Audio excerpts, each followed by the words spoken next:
este cuarto vídeo vamos a aprender a distribuir nuestro texto en columnas.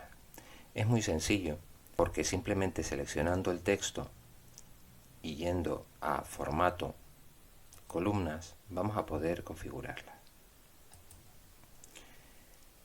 Existen distintos formatos ya predefinidos en el LibreOffice, pero si queremos partir de cero, simplemente tenemos que distribuirlo eligiendo el número de columnas que queremos. Vamos a poner 3 columnas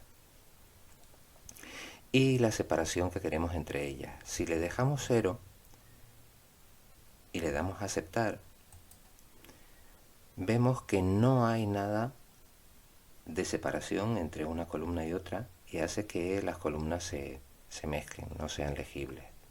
Sin embargo, si modificamos esa separación,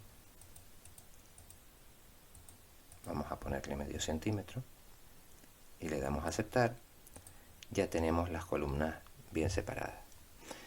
El texto en columnas, cuando termina una columna, pasa a la siguiente, y cuando termina la siguiente, pasa a la tercera columna. Es un formato que se usa mucho en los periódicos.